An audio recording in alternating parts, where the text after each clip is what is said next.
Hello, कैसे हैं आप सब लोग? बढ़िया। यार आज हम बात करते हैं कस्टमर की साइकोलॉजी के ऊपर। मतलब कि कस्टमर कैसे कैसे रिएक्ट करता है और उसके डिमांड के डिटर्मिनेंट्स क्या हैं।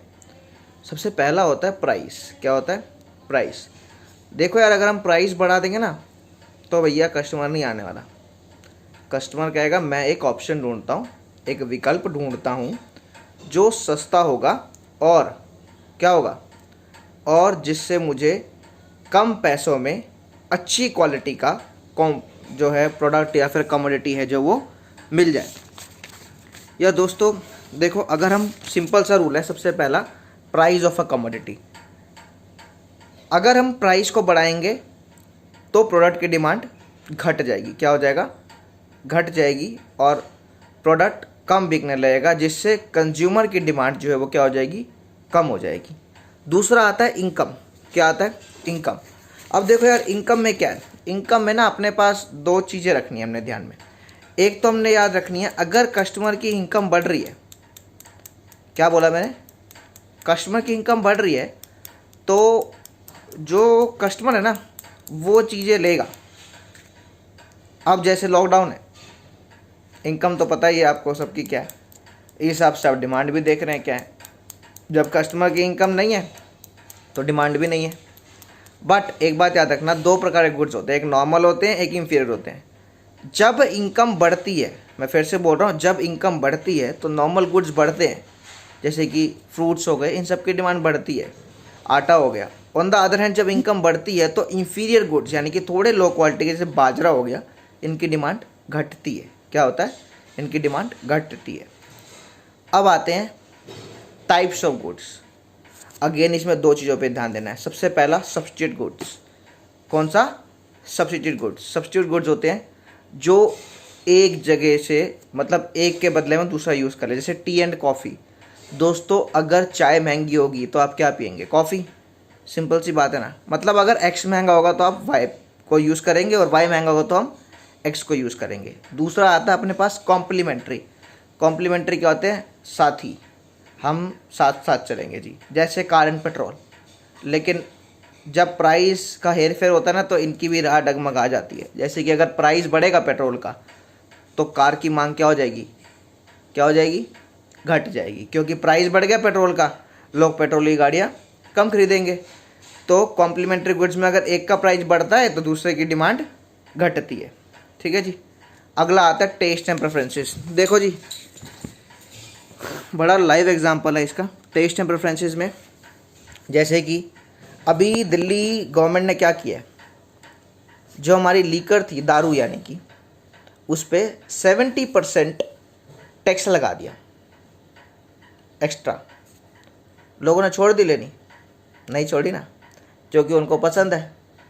टेस्ट एंड प्रेफरेंसेस, अगर कस्टमर को चीज़ पसंद आ जाए तो इसमें प्राइस जो है बहुत नॉमिनल रोल प्ले करता है और कस्टमर टेस्ट एंड प्रेफरेंसेस के लिए चीज़ को ख़रीदना शुरू कर देगा। अगला आता है हमारे पास एडवर्टीजमेंट। देखो आपने इतनी सारी एडवर्टीजमेंट देखी, कितने बड़े बड़े विज्ञापन आते हैं, कितने बड़े बड़े विज्ञापन में, एडवर्टीजमेंट में कितने सेलिब्रिटीज़ आते हैं। ठीक है ना। तो इन लोगों को पैसे दिया जाता है, इन लोगों को एक्टिंग कराया जाता है ताकि इनका प्रोडक्ट की डिमांड बढ़े। एडवर्टीजमेंट करने के लिए इनको पैसा देते हैं ताकि इनकी डिमांड बढ़े, और एडवर्टीजमेंट जिस चीज़ की आती है उसकी मांग अपने आप बढ़ती है, बिकॉज वो आपके माइंड में याद रहता है, कस्टमर के ऊपर उसका एक इम्पैक्ट रहता है। अगला फैक्टर है हमारे पास फ्यूचर के अंदर एक्सपेक्टेशन क्या है। मान लो अगर आज सोना महंगा हो जाए तो सारी आंटियाँ, सारी मम्मियाँ जो हैं आपकी, सारी गर्लफ्रेंड जो हैं आपकी, वो कहेंगी कि भैया हमें तो आप सोना दिला दो, क्योंकि सोना क्या हो रहा है? महंगा हो रहा है। राइट। या हम सोना लेने जा रहे हैं क्योंकि वो क्या हो रहा है? थोड़ा महंगा हो रहा है। उसके बाद अगला फैक्टर हमारे पास है कॉम्पोजिशन ऑफ पॉपुलेशन। देखो यार, इंडिया यंग देश है एक, ठीक है, तो यहाँ पे थोड़े यंगस्टर के प्रोडक्ट ज़्यादा बिकते हैं। ऑन द अदर हैंड अगर देश में बूढ़े लोग ज़्यादा होते हैं तो वहाँ पे आर्टिफिशियल टीथ्स हो गए या फिर लाइफ सपोर्टिंग इक्विपमेंट्स हो गए, मेडिसिन हो गई, बहुत ज़्यादा बिकती हैं। ठीक है। और जैसे कहने का मतलब ये, मार्केट जिस प्रकार का ग्राहक है उस प्रकार से हमारा प्रोडक्ट हमेशा बिकता है। राइट। और उसी प्रकार से हमारी डिमांड आती है। अगला मेरे पास है फैक्टर जो है, उसके पास मेरा फैक्टर है हमारे पास distribution of income, last but not the least, distribution of income. Distribution of income में क्या होता है, देखो अगर ढंग से इनकम बढ़े इंसान की और हर इंसान ढंग का कमाए तो क्या होगा, डिमांड बढ़ेगी प्रोडक्ट की। बिकॉज डिस्ट्रीब्यूशन इनकम मतलब कि कितने तरीके से हर एक सेक्शन ऑफ सोसाइटी कमा रहा है कि नहीं कमा रहा। अगर सेक्शन ऑफ सोसाइटी ढंग से कमा रहा है तो उसको क्या कोई दिक्कत नहीं है, पैसा आ रहा है, पैसा आ रहा है तो एक सिंपल सा रूल है, अगर लोगों के पास इनकम आ रही है तो प्राइस बढ़ेगा ही बढ़ेगा। ठीक है, तो ये हमारे पास कुछ फैक्टर्स थे जो डिटर्मिनेंट्स ऑफ डिमांड कहलाते हैं, और एक अच्छा टॉपिक भी है, वैसे जनरल नॉलेज के लिए बहुत अच्छा टॉपिक है, बट क्लास जो हमारे पास स्टूडेंट्स है कॉमर्स के लिए उनके लिए बहुत अच्छा टॉपिक है, और हमेशा आपके बीकॉम लेवल तक पे भी काम आता है, और हमारा माइक्रो इकोनॉमिक्स का टॉपिक है उसमें तो आना ही आना काम है। तो ये जो हमारे determinants of factors of demand है या फिर डिटर्मिनेंट्स ऑफ डिमांड है, मुझे लगता है आप लोगों को समझ आ गए होंगे। अगर आपको और वीडियोस चाहिए, किसी और टॉपिक पे वीडियोस चाहिए, तो प्लीज़ आप मेरे को कमेंट बॉक्स में लिख सकते हैं, और इस वीडियो को यार शेयर करें, प्लस अगर नोटिफिकेशंस के लिए आप बेल बटन भी दबा सकते हैं। धन्यवाद।